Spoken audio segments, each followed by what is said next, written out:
어제 오전만 해도 기자회견까지 열며 물러나지 않겠다고 했던 안경환 법무부 장관 후보자. 어제 저녁 갑자기 사퇴 의사를 밝혔습니다. 문재인 내각 1호 낙마 인사로 청와대에도 검증 책임론이 일고 있습니다.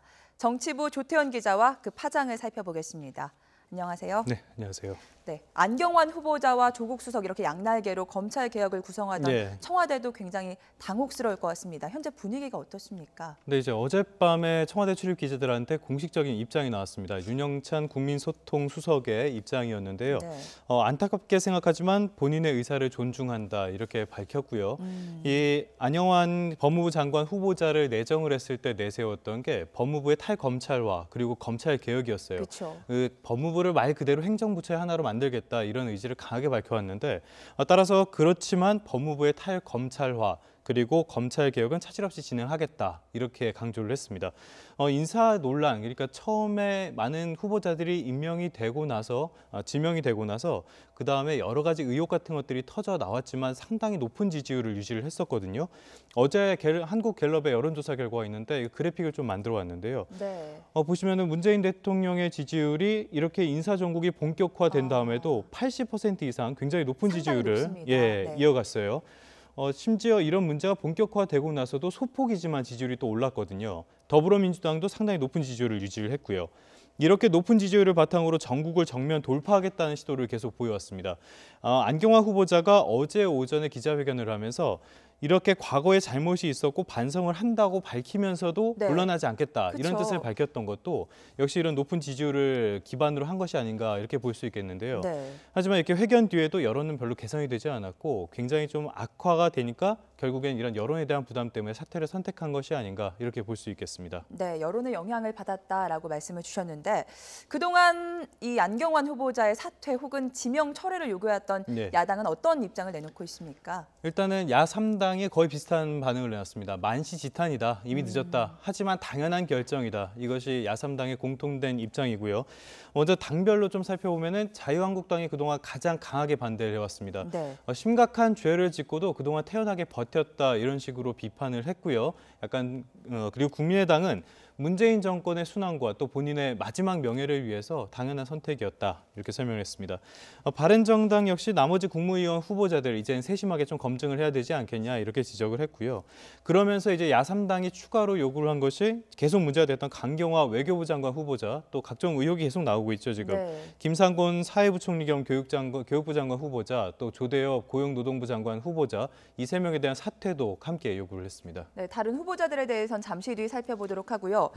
그 여당 입장에 대해서는 굉장히 상처가 클 것 같습니다. 아무래도 문재인 내각 정부 1기 이제 이렇게 돼버린 거니까요. 어떤 입장을 내놓고 있습니까? 일단 공식적으로 나온 입장은 검찰 개혁에 차질이 빚어서는 안 된다. 이런 청와대와 본인의 결정을 존중을 한다. 이런 입장이 나왔습니다. 더불어민주당이 지금까지 이 인사 정국에서 청와대에 대한 지원을 굉장히 좀 주력하는 모습을 보였어요. 야당의 발목 잡기가 도를 넘었고 또 발목 잡기가 도를 넘었다는 성토가 이어졌는데 이게 최근에 있었던 이 지도부와 중진 의원들의 긴급 대책회의였습니다. 그래도 야당에 대한 협조는 계속적으로 촉구를 하고 요구를 하겠다 이런 이야기도 있었고요. 하지만 이번에는 좀 체면을 구긴 그런 상태가 돼버렸는데요. 앞으로 이제 상당히 현안이 많습니다. 인사도 계속 이어지고요. 여기에 문재인 정부가 내놓은 추가 경정 예산안이 있죠. 그리고 정부 조직법 개편을 또 해야 됩니다. 이런 현안들이 상당히 많은데 동력이 좀 저하되는 것이 아닌가 이런 우려도 나오고 있습니다. 다만 조금 이렇게 이 상황이 안도적이라는 그런 분위기도 없잖아 있는데요. 안도할 수 있는 상황이다. 네, 그렇습니다. 상당히 좀 안경환 후보자에 대해서 이 기자회견 뒤에 당혹해하는 분위기가 민주당 내부에도 있었어요. 내부에서도. 이거는 너무 부담된다 이런 분위기가 있었는데 지금 같은 또 이런 집권 여당으로서의 대응이 다소 좀 문제가 있는 것이 아니냐 이런 내부의 목소리도 있었는데 본인이 사퇴를 하자 좀 오히려 좀 부담을 털 수 있는 것이 아닌가 이런 분위기도 있습니다. 여당 안에서도 여러 가지 목소리가 나오고 있군요. 그렇죠. 아직 청문회를 거치지 않은 장관 후보자들도 많습니다. 어제 이 안경환 후보자의 사퇴가 어떤 영향을 미칠 수가 있을까요? 말씀하신 대로 지금 아직 지명이 되고 나서 청문회를 거치지 않은 후보자가 8명 있습니다. 이 중에서 야당의 공세 앞서도 말씀을 드렸는데 조대엽 노동부 장관 후보자 그리고 김상곤 사회부총리 그리고 교육부 장관 후보자 이 두 명에 대해서 지금 여론이 야당의 공격이 굉장히 집중되고 있습니다. 이 조대엽 후보자는 먼저 지명 단계에서 음주운전 문제를 청와대에 직접 먼저 밝혔죠. 근데 이 해명 과정에서 그 고대 학생들 출교 조치를 당한 학생들과 술을 마셨다. 이렇게 설명을 했는데 근데 또 고대 학생들 입장에서 다른 그거 얘기가 나오고 아니었다. 있더라고요. 이런 네. 주장까지 나왔어요. 따라서 거짓 논란까지 일고 있고요. 여기다가 모교 학생들에게 반말로 고성하는 동영상이 공개가 됐고 네. 대주주하고 사회이사로 있던 회사가 근로자의 임금 체불을 했다. 이런 의혹도 제기가 됐습니다. 또 자질에 대한 의혹도 계속 국민의당 중심으로 제기가 됐는데요. 네. 이 부분은 이용호 정책위 의장의 말을 좀 준비해봤습니다. 한국연구재단의 연구자 정보를 통해 살펴본 결과 지금까지 총 17건의 연구비 수주 과제 중 그의 노동 관련 연구 실적은 제로입니다. 또 총 123건의 학술 활동 중 노동 관련 실적도 역시 제로입니다. 네, 청와대가 이제 지명을 하면서 노동 전문가다 이렇게 얘기를 했는데 실제로 연구 실적은 없다 이렇게 지적을 한 거고요. 이 김상곤 후보자에 대해서는 지금 논문 문제가 계속 불거지고 있습니다. 교육부 장관 후보자인데 그렇죠. 더더욱 그 문제가 생기는 거죠. 그래서 중복 게재, 논문 표절 의혹 이렇게 지금 계속 제기가 되고 있고요. 또 하나는 이 교육감 선거를 진행할 때 측근이 있었는데 이 사람을 5급으로 특혜 채용했다 이런 의혹도 나오고 있고 또 경기 교육감 시절에 비서실장이 납품업체의 뒷돈을 받아서 구속 기소됐는데 이 부분에 대한 책임도 피할 수 없는 것이 아니냐 이런 지적도 나오고 있습니다. 논문 문제 말씀드린 대로 상당히 좀 크게 다뤄지고 있는데 네. 이 부분에 대해서는 김 후보자가 과거에 했던 이야기가 다시 좀 지금 언급이 되고 있습니다. 이 부분은 주호영 바른정당 원내대표가 언급을 했는데요. 한번 들어보시죠. 2006년 김병준 전 교육부총리 청문회 과정에서 논문 표절이 문제되자 즉각 사퇴하여야 한다고 하고 청와대가 도덕 불감증에 빠져 있다고 했습니다. 김상곤 후보자가 논문 표절이 있다면 즉각 사퇴하고 청와대도 도덕 불감증에 빠져 있다고 다시 비판하기 바랍니다. 네, 이런 문제가 있어서 지금 이 두 명에 대해서는 야당이 절대 임명은 안 된다 이렇게 강조를 하고 있는데요. 반면에 청와대는 이런 의혹들이 일부 문제가 있을 수는 있어도 장관직을 수행하는 데는 문제가 없다 이런 입장을 계속 밝히고 있습니다. 따라서 청와대가 이 두 후보자에 대해서도 임명을 한다 네. 이렇게 봤을 때는 또 여야 또 여야의 상당히 그 극한 대치가 이어지지 않을까 이렇게 전망을 해볼 수 있겠습니다. 네, 앞으로 청문회 과정을 좀 더 살펴봐야 네. 되겠고요. 오늘 내일은 이제 강경화 외교부 장관 후보자가 임명이 되느냐 마느냐 분수령이 되는 날입니다. 네. 오늘까지 청문 보고서가 채택되지 않으면 내일부터 청와대가 임명을 할 수 있는 거죠. 그렇죠. 이제 문재인 대통령과 청와대가 오늘까지 강경화 후보자에 대한 인사청문 경과 보고서를 채택해서 보내달라 네. 이렇게 요구를 했습니다. 그런데 어제까지 국회 외통위가 열리지 않았거든요. 오늘은 또 국회 상임위가 열리지 않는 날이고요. 네. 따라서 채택은 사실상 지금 불발된 상태입니다. 따라서 지금 내일쯤 임명을 강행하지 않을까 이렇게 볼 수 있겠는데요. 더불어민주당 아까도 한번 그 지도부와 중진 의원이 만나서 긴급 회의를 열었다 말씀을 드렸었는데 네. 이 자리에서도 여러 얘기가 나왔습니다. 지금 외교 위기 상황이고 또 오는 28일부터 한미 정상회담이 열린단 말이에요. 따라서 지금 외교부의 수장이 굉장히 시급하니까 빨리 임명을 해달라 이런 압박이 이어졌습니다. 추미애 대표의 당시 발언 준비해왔습니다. 국내 정쟁에 몰두하느라고 외교 공백을 메꾸지 못한다면 국가의 전망이 위태롭다 하는 것을 다시 한번 야당은 상기해 주시기 바랍니다. 코리아 패싱을 자초했던 박근혜 정권의 외교 무능을 한시바삐 극복하고 곧 한미 정상회담도 열리고 해서 청와대와 여당 입장에서는 이제 한시 바삐 외교부 장관을 그렇죠. 임명해야 예. 된다는 입장이거든요. 야당 입장은 어떻습니까? 야당은 뭐 여전히 거세게 반대하고 있죠. 청문회 자리에서도 반대를 강하게 했었는데 일단 각종 도덕성 논란 이런 것들은 둘째 쳐도 지금 외교부 장관으로서의 외교부를 이끌어 나갈 수장으로서의 이 역량이 과연 가능하겠냐 이런 의문을 계속 제기를 하고 있습니다. 특히 자유한국당이 굉장히 강하게 반발하고 있는데 문재인 대통령이 임명을 시사했을 때 이것에 대해서 청와대가 야당에 선전포고를 했다. 이렇게 아주 강하게 반발했습니다. 그러면서 국회 지금 앞서 말씀드린 추경이라든지 정부조직법 같은 현안들과 연계할 수도 있다는 뜻을 밝혔는데요. 한번 정우택 원내대표의 말입니다.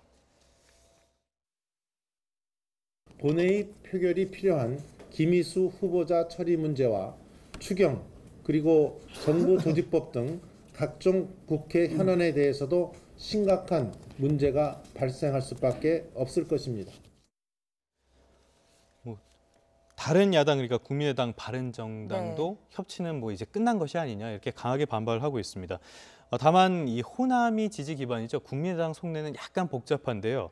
일단은 어제 광주시당에서 비상대책위원회 회의를 열라 그랬는데 이것을 취소하고 긴급 대책회의를 열었습니다. 네. 이 자리에서 강경화를 받아들일 수 없다 이런 입장은 다시 확인을 했지만 만약에 강경화 후보자에 대한 임명이 이루어졌을 때 앞으로 어떻게 대응하겠냐. 이 부분에 대해서는 뚜렷한 결론을 내리지 못했어요. 송금주 수석 대변인이 이 내용에 대해 설명했는데 그 내용도 한번 들어보시죠. 문재인 대통령께서 절차적 민주주의에 대한 그 소중한 가치에 대해서 좀 더 지켜주기를 바라는 저희의 입장을 전달하고자 합니다. 앞서서 이제 문재인 대통령의 지지율 잠깐 그래픽과 함께 말씀을 80% 넘는 드렸죠. 지지율이요. 네. 이걸 호남으로 국한을 해보면요. 호남 지지율은 99%가 나왔습니다. 이번 조사에서. 상당히 높습니다. 이런 적이 있었습니까? 과거 사례는 제가 정확하게 기억은 나지 않지만 99%면은 앞으로도 거의... 좀 보기 힘들지 않을까. 네. 굉장히 높은 수준이란 말이에요. 근데 국민의당의 지지 기반이 호남인데 그쵸. 반면에 국민의당은 호남에서 지지율이 10% 아래로 좀 떨어진 지가 됐습니다. 좀 됐습니다. 따라서 이렇게 계속 반대만 이어간다면 호남에서 상당히 좀 역풍을 맞지 않을까. 또 내년에 지방선거도 앞두고 있기 때문에 이런 부분들에 대한 고민이 있다. 이렇게 볼 수 있겠습니다. 네. 어쨌든 이 인사 검증 부실 문제가 청와대로 넘어가고 있습니다. 이제 조국 민정수석의 책임론까지 야당 쪽에서 제기하고 있는데 야당에서는 국회 운영위원회를 소집해서 검증 문제를 좀 따져봐야 한다. 이런 입장을 내놓고 있죠. 이 국회 상임위원회 중에서 운영위원회가 무엇을 하는 곳이냐면 국회 소관기관을 담당을 하고요. 또 청와대의 소속기관, 국가인권위원회의 소관을 이렇게를 담당을 하는 상임입니다. 사실상 청와대에 대한 감시가 가장 중요하게 다뤄지는 상임인데요. 지금까지 운영위원장은 관례적으로는 집권 여당의 원내대표가 맡아왔습니다. 그렇다면 집권 여당의 더불어민주당의 원내대표가 맡았겠네요. 그런데 20대 초반에 20대 국회 초반에 이것이 결정이 됐기 때문에 아직까지는 자유한국당에서 운영위원장을 맡고 있어요. 현재 정우택 원내대표가 운영위원장인데요. 자유한국당은 조현옥 인사수석과 조국 민정수석을 국회로 출석을 시켜서 청와대 인사 시스템에 어떤 문제가 있는 것은 아닌가 이렇게 따져보겠다는 분명한 입장을 밝히고 있습니다. 정우택 원내대표의 말 들어보시죠. 장차관 후보자들에 대한 실질적인 인선 권한을 갖고 있는 것인지, 민정수석은 국회로 보내는 인사청문 후보자들을 최소한의 검증이라도 하는 것인지 도저히 이해가 되지 않습니다. 다른 야당도 일단 여기에 동조하는 모습입니다. 국민의당도 어제 입장이 나왔는데 안경화 후보자의 낙마까지 이어진 상태인데 이런 상황이면은 운영위를 소집을 해서 논의를 해봐야 되지 않겠냐 이렇게 동조를 하고 있고요. 바른정당 역시 운영위가 소집된다면 당연히 참석을 해서 논의를 하겠다. 이렇게 강조를 하고 있습니다. 반면에 집권 여당인 더불어민주당은 이번 정부는 박근혜 전 대통령의 탄핵으로 이뤄졌단 말이에요. 따라서 인수위도 없이 정부가 출범한 지 이제 한 달이 조금 넘었습니다. 따라서 지금 상황에서 특별히 보고할 것도 없는데 이것은 정치적인 공세에 불과한 것이 아니냐 이렇게 강조를 하고 있습니다. 따라서 야당이 운영위 소집을 계속 주장할 경우에는 이 부분을 놓고도 여야의 대치가 좀 더 길어지지 않을까 이렇게 볼 수 있겠습니다. 네, 알겠습니다. 순항하던 문재인 정부 인사 문제로 전국이 빠르게 얼어붙고 있습니다. 정치부 조태현 기자와 함께 인사 전국 살펴봤습니다. 오늘 말씀 고맙습니다. 고맙습니다.